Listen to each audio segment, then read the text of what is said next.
Bonjour, vous écoutez Des mondes à construire, le podcast de Léonard pour mieux comprendre les transformations des villes et des territoires, l'avenir des métiers de la construction, des mobilités et de l'énergie. Cette saison, nous nous penchons sur l'hydrogène. Depuis plusieurs années, l'hydrogène fait figure de solution miracle pour décarboner les mobilités, l'industrie et stocker les énergies renouvelables. Mais comment est-il produit ? Comment est-il stocké et transporté ? Quels usages peut-on en faire ? Aujourd'hui, nous allons nous pencher sur la question des mobilités maritimes avec Bruno Nicolas. Bonjour Bruno Nicolas. Bonjour Clara.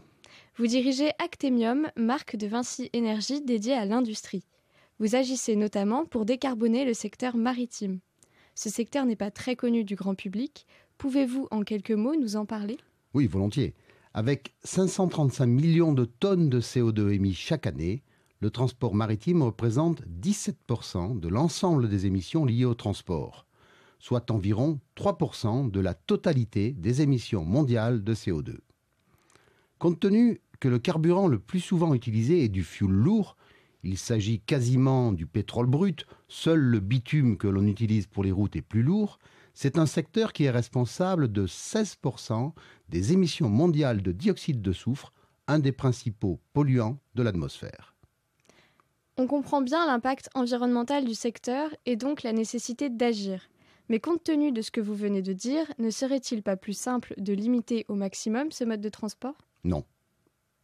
Non, car dans le même temps, le transport maritime est le mode de transport le plus économique, le plus efficient et, si l'on se réfère à la tonne transportée par kilomètre, le moins polluant. Ainsi, bien qu'il ne pèse que 17% des émissions liées au transport, il assure 70% de la totalité du transport de fret. Et il est donc appelé à se développer.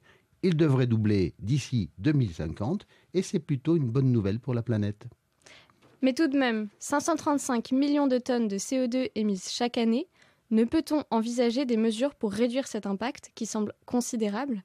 Alors, des solutions ont déjà été mises en place pour limiter son impact environnemental, comme la réduction de vitesse des navires, l'alimentation électrique des bateaux à quai, le recours à des carburants fossiles avec une plus faible teneur en soufre ou le recours au GNL, le fameux gaz naturel liquéfié.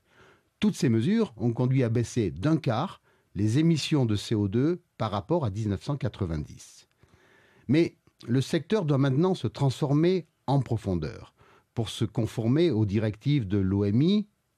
L'OMI, c'est l'Organisation maritime internationale, ou pour les navires européens, atteindre les objectifs du pacte vert et viser la neutralité carbone en 2050.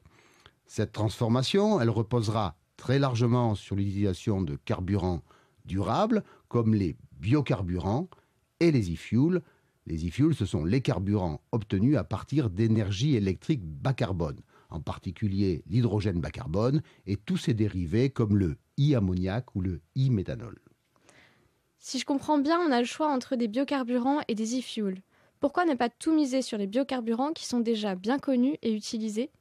Alors, les biocarburants sont une des composantes, mais qui restera forcément limitée compte tenu des limitations des ressources en biomasse nécessaires à leur production. Pour donner quelques chiffres, le transport maritime consomme 200 millions de tonnes de fioul lourd chaque année, alors que la production mondiale totale pour les biocarburants est d'environ 3,5 millions de tonnes, et qu'il sera difficile de faire beaucoup plus sans un impact considérable sur l'agriculture, sur les forêts et donc sur la biodiversité. Vous préconisez donc le recours au e-fuel. Comment, à votre avis, peuvent-ils être mis en œuvre dans le secteur maritime ? Il y a deux problématiques distinctes. D'abord, quels e-fuels et pour quels usages ? Sur cette question, très schématiquement, l'hydrogène sera destiné aux petits navires sur des courtes distances en raison de sa faible masse volumique qui impose de le stocker soit à très haute pression, soit à très basse température. Les porte-conteneurs et tous les autres grands navires utiliseront plutôt de l'ammoniac ou du méthanol, beaucoup plus facile à transporter en masse.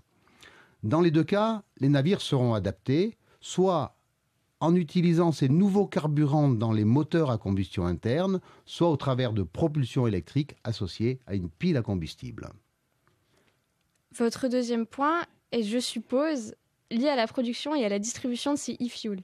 Il en faudra des millions de tonnes. Comment faire ? Vous avez bien suivi. Donc ça, c'est le principal défi de cette transformation. Quelles en seront les principales composantes ? D'abord, il faudra disposer d'énergie bas carbone ou d'énergie verte en grande quantité.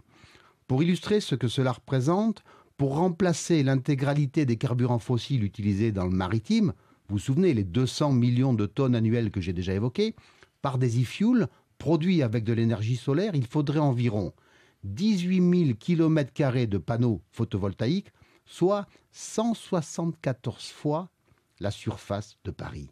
C'est énorme.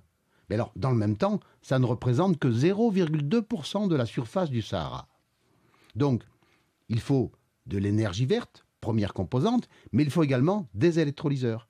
Des électrolyseurs pour transformer l'eau en hydrogène, et cet hydrogène sera ensuite combiné soit avec de l'azote pour obtenir de l'ammoniac, soit avec du CO2 pour produire du méthanol.